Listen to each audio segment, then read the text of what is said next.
Okay, so how does this happen? One minute, you're calling a country a vital partner, your best friend on the world stage. And the next, you're accusing them of arming your enemies. This isn't fiction, it's international diplomacy. And today, we're going to unravel a really fascinating and sudden reversal in the relationship between Serbia and Turkey. I mean, just look at this. On one side, you have years of praise, with Serbian President Vučić practically calling Turkey an essential partner. And then, bam, a complete 180.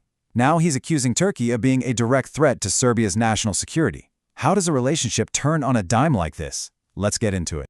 All right, to really understand this whiplash, we have to look at the accusation itself. What exactly is Serbia claiming? And, just as importantly, why are they saying it right now? Yeah, when President Vučić spoke to foreign diplomats, he did not hold back at all.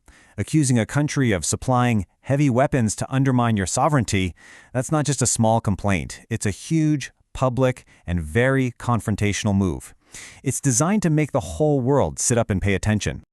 And you know, this isn't just about Turkey. Vučić is painting a much bigger picture here. He's basically saying, look, Turkey is providing the weapons, the US is also involved, and together they're all part of this coordinated plan to push for Kosovo's independence. It's a really powerful narrative, for sure, but the question is, how much of it is actually provable?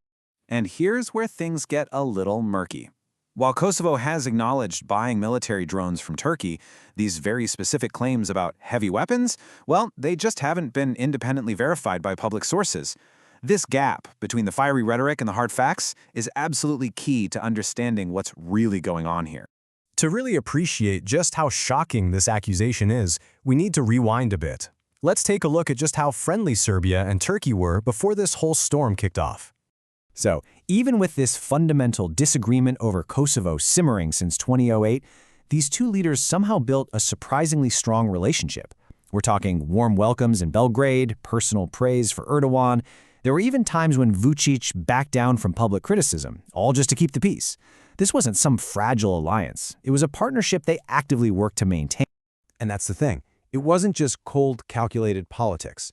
They made it look personal. You know, public birthday wishes, praising each other's leadership. It all created this image of a genuine bond. So what happened to that friendship? And this brings us right to the heart of the issue. Is this a genuine, irreparable fallout between the two countries, or is there something much more calculated going on behind the scenes? The answer seems to lie in a classic and pretty risky diplomatic strategy, the high-stakes balancing act. So a diplomatic balancing act is kind of like trying to ride two horses at once.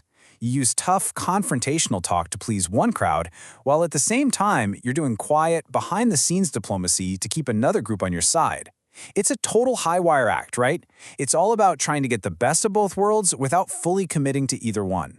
And for his audience at home in Serbia, all the tough talk on Kosovo projects strength and rallies nationalist support. But on the international stage, he's very careful not to completely burn the bridge with Turkey because he wants to preserve those vital economic ties and political influence. It's a very carefully crafted performance for two very different audiences. So this whole episode is really a masterclass in the complex, often contradictory world of modern Balkan diplomacy. It's a region where words and actions don't always line up, and every single move can have multiple meanings. So what does all this really tell us? Well, it shows that relationships in this region are incredibly fluid. They can shift based on whatever is needed at that moment. It also shows that public statements are often a tool for domestic politics, not just a reflection of foreign policy. And it's a stark reminder that these huge, unresolved issues like Kosovo's status will continue to fuel these complex diplomatic games. Which leaves us with a final, crucial question. In this high-stakes diplomatic game, can a country or a leader really walk this tightrope forever? Or is this diplomatic double game just an inevitable trap, one that's destined to fail? In the world of Balkan politics, the answer is far from certain.